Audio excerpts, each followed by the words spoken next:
This is Saturday. The cross is behind us now. The tomb is sealed. The stone is in place. And Sunday has not yet arrived. This is the in-between day, the silent day, the day that lives between the end of one thing and the beginning of another.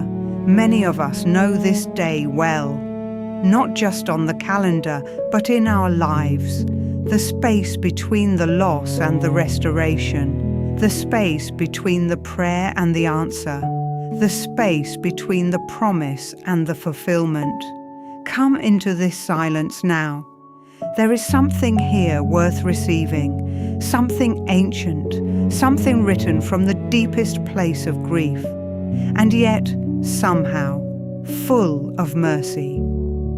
Before we enter these 5 verses, we need to understand where they come from, because these words did not come easily. They were not written in a season of comfort. They were not composed in a moment of spiritual clarity, sitting peacefully at a well-lit desk. They came from rubble. The book of Lamentations was written in the aftermath of catastrophe, the destruction of Jerusalem by Babylon in 586 BC. The city had fallen. The temple, the house of God, the dwelling place of the divine presence, had been burned to the ground. The people had been carried into exile. The promised land had been taken. Everything that seemed most permanent and most sacred had been unmade in the space of a season. And the poet, a voice so stricken with grief that tradition has long associated it with the prophet Jeremiah, sat in the ruins and wept. The opening chapters of Lamentations do not hold back. They do not rush to comfort. They do not paper over the devastation with theological platitudes. They sit in it. They name it. They describe it with a rawness that can be difficult to read. He writes of affliction, of darkness, of being driven away, of flesh and skin wasting away, of bones being broken, of being besieged, trapped, bound in chains, of prayers being shut out, turned back, not heard. And then, in the very middle of the book, in the exact center of its grief, these words appear, like a shaft of light breaking through collapsed stone, like a breath of air in a sealed room. The steadfast love of the Lord never ceases. His mercies never come to an end. They are new every morning. Great is your faithfulness. The Lord is my portion, says my soul. Therefore, I will hope in him. The Lord is good to those who wait for him, to the soul who seeks him. It is good that one should wait quietly for the salvation of the Lord. The steadfast love of the Lord never ceases. Say that slowly, because before you say it, the text has spent 2.5 chapters telling you about affliction and darkness and broken bones and unanswered prayers. The poet has been honest, brutally, unflinchingly honest about what it feels like when the life you were given has been reduced to rubble around you. And then, not dismissing any of that, not pretending it did not happen, not offering a spiritual bypass around the pain, he says, the steadfast love of the Lord never ceases. The word translated here as steadfast love is the Hebrew word hesed. And hesed is one of those words that resists being fully captured by any single English equivalent. It is loving kindness. It is covenant faithfulness. It is the loyal, bound, committed love of a God who makes promises and does not break them, who enters into relationship and does not abandon it when the relationship becomes costly. This is not the love that depends on the beloved being lovable. This is not the love that stays when things are good and withdraws when things fall apart. This is the love that is present precisely in the ruins, that sits in the ash and does not leave. that looks at the burned temple and the broken city and the exiled people and says, I am still here. My love has not ended. My covenant has not been revoked. The steadfast love of the Lord never ceases. Never. Not when the temple burns, not when the city falls, not when the prayers seem to bounce back unanswered, not when the stone is rolled across the tomb, not when Saturday stretches long and silent and full of questions. Never ceases. And then, as if the poet wants to make sure we understand that this is not abstract theology, but daily, concrete, lived reality, he writes, His mercies never come to an end. They are new every morning, not rationed, not depleted, not running low because yesterday was particularly difficult or last week made too many demands on the supply. New, as in fully present and fully available at the start of each new day, as in the mercy you need on this particular morning is not borrowed from some future mercy or contingent on mercy earned from some previous morning. It is new. Imagine what that meant to someone sitting in the ruins of Jerusalem. Every morning, that person woke to the same devastated landscape, the same broken walls, the same absence of the temple, the same exile, the same loss. Nothing outward had changed from the morning before. And yet, the poet says, His mercies are new every morning. Not new in the sense that the circumstances have changed. New in the sense that the mercy of God greets each morning fresh, not worn down by the previous day's weight, not diminished by the accumulation of loss, not thinner this morning than it was before the catastrophe began. His mercies never come to an end. They are new every morning. And then the poet draws breath and speaks directly to God, not about him, to him. Great is your faithfulness, the quality in God that connects his promises to his actions, that holds together what he said he would do with what he actually does, that refuses to let the gap between the promise and the present moment become a reason to abandon the promise.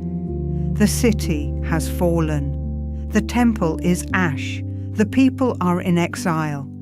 And the promise, the ancient covenantal promise to Abraham and to Israel, has not been revoked. The faithfulness of God is not measured by whether everything is going well. It is measured by whether God keeps his word across the long arc of a story that passes through ruins and exile and silence before it arrives at restoration. Great is your faithfulness. This is not a proclamation of naive optimism. This is the declaration of someone who has looked at the worst the world can do and has found, underneath the rubble, a bedrock that did not move. The Lord is my portion, says my soul. Therefore, I will hope in him. The Lord is my portion. In the ancient division of the promised land, each tribe received its portion, its inheritance, its share of the land. But the tribe of Levi, the priestly tribe, received no territorial portion. Their portion was the Lord himself. Their inheritance was not land but the presence and the service of God. The poet reaches for that image now, when everything else has been taken, when land and city and temple and freedom and safety have all been stripped away, when there is nothing left in the hands that can be called mine. The Lord himself remains. He is the portion. He is the inheritance. He is the share that cannot be confiscated by any army or any exile or any catastrophe. The Lord is my portion, says my soul.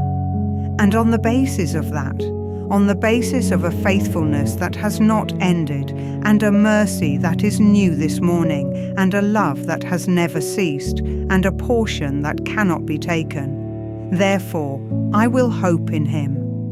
The word therefore is doing real work here. It is not the therefore of easy optimism. It is not the therefore of someone who has not looked clearly at their circumstances. It is the therefore of someone who has stared into the ruins without blinking, who has named the devastation honestly, who has sat in the ash long enough to know what it tastes like, and who has found, underneath it all, a reason to hope that is not rooted in changed circumstances, but in an unchanged God. Therefore, I will hope. And then, one of the quietest, most counterintuitive, most deeply formed sentences in the entire passage. It is good that one should wait quietly for the salvation of the Lord. Wait quietly. In a culture that prizes speed and certainty and the instant resolution of discomfort, in a spiritual landscape where we are often encouraged to claim our breakthrough before it arrives, to declare our healing before it is evident, to shout down the silence with enough proclamation. The poet says, "It is good to wait quietly, not passively, not without faith, not in resignation, but quietly, in the kind of stillness that is not the absence of trust, but the expression of it, the kind of waiting that knows the salvation is coming and does not need to rush it or manufacture it or fill every silence with noise in order to feel that God is still present. It is good to wait quietly for the salvation of the Lord." This is Holy Saturday in a sentence. The disciples did not know what was coming. They had no framework for resurrection. When Jesus died on Friday, from their perspective, the story was over. They were not waiting in confident expectation. They were huddled behind locked doors in grief and confusion and fear. They were in the ruins, and Saturday was long and silent, and full of the kind of questions that have no easy answer. But on the other side of Saturday, when Sunday morning came with its impossible world-overturning news, everything that seemed like the end was revealed as the threshold. The waiting was not wasted. The silence was not emptiness. The sealed tomb was not the last word. It is good to wait quietly for the salvation of the Lord. We need Holy Saturday, not just as a liturgical slot between Good Friday and Easter Sunday, not just as a day on the church calendar to be observed and then moved past. We need it because most of us live large portions of our lives in Saturday, in the in-between, in the space between the loss and the restoration, in the silence between the prayer and the answer, in the long unnamed middle of a story whose ending we cannot yet see. Many of us came into this Holy Week carrying a Saturday of our own, a relationship that ended and has not been restored, a diagnosis that arrived and has not been reversed, a dream that collapsed and has not yet been rebuilt, a grief that came and has not yet lifted, a season of spiritual darkness where God feels further away than he has ever felt. And the instinct, the very natural, very human instinct, is to rush past Saturday, to get to Sunday as quickly as possible, to reach for the resurrection before we have sat long enough in the silence to receive what the silence holds. But Lamentations teaches us something different. It teaches us that God is present in the ruins. It teaches us that his mercy does not take the weekend off. It teaches us that his steadfast love does not cease just because the temple has burned, or the stone has been rolled, or the Saturday is very long. The mercy is new this morning, even on the Saturday mornings that feel like they will never become Sunday. And it is good, the text says it is good, to wait quietly. Not because God is absent and we are simply enduring his absence, but because God is working in the waiting, because the Saturday is not empty, because the sealed tomb of Saturday is the womb of Sunday, the place where the impossible is being prepared. The disciples did not know that on Saturday; they could not see it. But we, who read the story from the other side of Easter, we know that the silence was never emptiness. We know that death could not hold him. We know that Sunday was already arriving while Saturday was still being lived. And knowing that, we can wait quietly. Not because the waiting is easy, but because the faithfulness of God is great. And his mercies are new every morning, even the Saturday mornings, even the ones that feel like they will never end. His mercies are not a reward, they are his character. His mercies never come to an end. They are new every morning.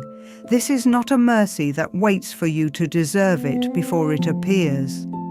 This is not a mercy that was plentiful when you were doing well and has grown thin now that you have struggled. This is not a mercy distributed in proportion to your faithfulness or your spiritual consistency or the quality of your prayer life. It is new every morning. The mercy of God is not a response to your performance. It is an expression of who God is.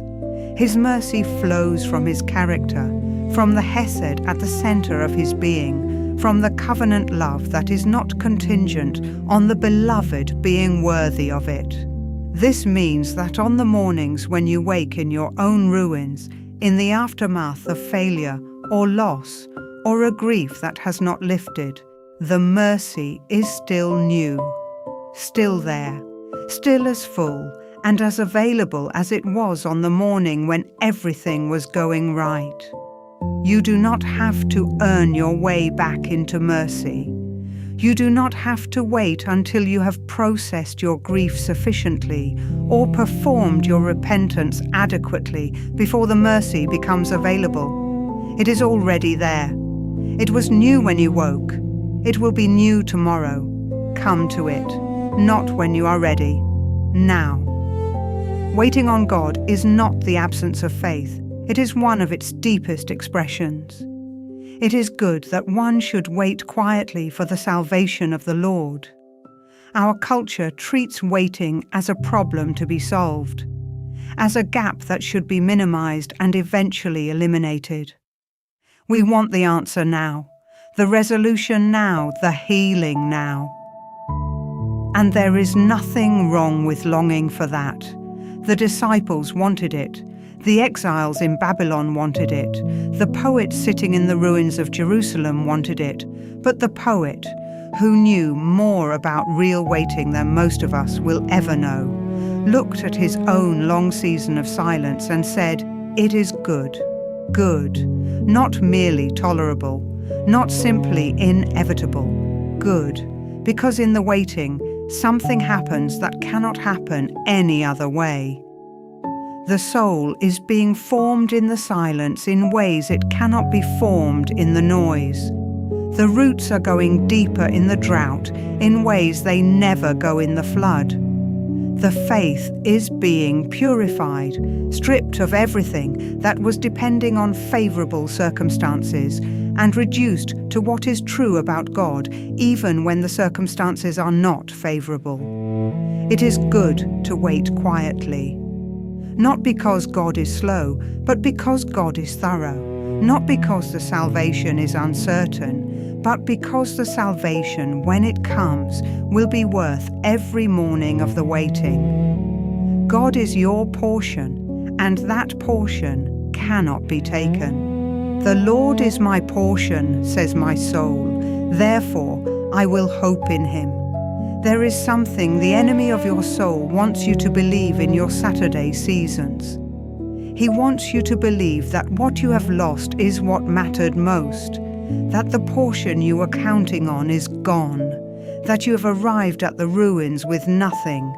But the poet, who actually had arrived at the ruins with nothing, in the most literal and devastating sense, reached past everything that had been taken and found something that had not been touched. The Lord is my portion, not the city, not the temple, not the land, not the safety or the comfort or the familiar patterns of a life that made sense. The Lord Himself. And that portion, the presence of God, the steadfast love of God, the faithfulness of God, the mercy of God, that cannot be confiscated by any army. It cannot be burned by any fire. It cannot be carried into any exile. It cannot be sealed behind any stone. He is the portion that no Saturday can take. And on the basis of that, only on the basis of that, the poet says, "Therefore I will hope." Not because the ruins have become a palace, not because the exile has ended, not because Saturday has become Sunday yet, but because the portion is secure, because the love has not ceased, because the mercy is new, because the faithfulness is great. Therefore, I will hope. Lord, this is Saturday, and I am learning to be present in it rather than always rushing through it. I bring to you today the Saturday places in my own life, the places that are still in between, the prayers that have not yet been answered, the losses that have not yet been restored, the silences that have stretched longer than I expected and that I have not always known how to sit inside. I am here, in the ruins in some sense, in the in-between, and I am learning, slowly, imperfectly, that you are here too. Lord, I receive what the poet wrote from his own ruins. The steadfast love of the Lord never ceases. Let me believe that today. Not as a slogan, not as a phrase to repeat until it feels true, but as the bedrock declaration of someone who has looked at the worst and found your love still present underneath it. Your love has not ceased, not for Israel in exile, not for the disciples behind locked doors, not for me in my own Saturday. It has not ceased, and Lord, His mercies are new every morning. Let me wake tomorrow, and the morning after, and every morning of every Saturday season still ahead of me, with the knowledge that the mercy waiting for me in the morning is not rationed, not depleted, not thin from being stretched over too many difficult days. New, full, undiminished, ready. The mercy of this morning is as fresh as the mercy of the first morning. You have not grown weary of giving it. You have not grown impatient with my need for it. It is new. Great is your faithfulness, Lord. I want to say that and mean it, not just when I can see the evidence of your faithfulness in my circumstances, but on the days when the evidence is not visible. On the days when the city looks like ruins and the temple feels burned and the answer has not come. Even then, great is your faithfulness. Even then, your faithfulness is measured not by my ability to perceive it, but by your character. And your character does not change with my circumstances. You are faithful when I can see it. You are faithful when I cannot. Great is your faithfulness, Lord. You are my portion. I want to live in that reality today, not just acknowledge it as a theological fact, but actually live from it. Let the things I have lost or am afraid of losing be loosened from their grip on my sense of security. Let the things I am building toward or hoping for be held more lightly, not because they do not matter, but because they are not my portion. You are, and you cannot be taken. So, Lord, I will hope in you, not in the resolution of my circumstances, not in the timing finally aligning, not in the answer arriving, not in Saturday becoming Sunday on my schedule. In you, because you are the same God who was faithful in Babylon, the same God who was present on that first Holy Saturday when the disciples could not see you at work, the same God who brought the exiles home, the same God who rolled away the stone, You are the same, and your faithfulness is great. And Lord, teach me to wait quietly. This is not my natural posture. I fill silence. I reach for noise when things are uncertain. I want to resolve, to fix, to move, to do something that at least gives me the feeling of motion toward the answer. But I hear the poet say, "It is good to wait quietly for the salvation of the Lord." So I practice it now. I let the silence be silence. I let the Saturday be Saturday. I do not rush past this moment toward a Sunday I cannot yet see. I wait quietly, trusting that you are working in the waiting, trusting that the sealed tomb is the womb of something I cannot yet imagine, trusting that when Sunday comes, how ound, attuned, and it is coming, the waiting will not have been wasted. Until then, your love is my stay, your mercy is my morning, your faithfulness is my ground, you are my portion. And I will hope in the name of the one who was in the tomb on Saturday, and who was not there on Sunday. Amen. This is Saturday. The stone is rolled, the tomb is sealed, the disciples are afraid, and the world does not yet know what is coming.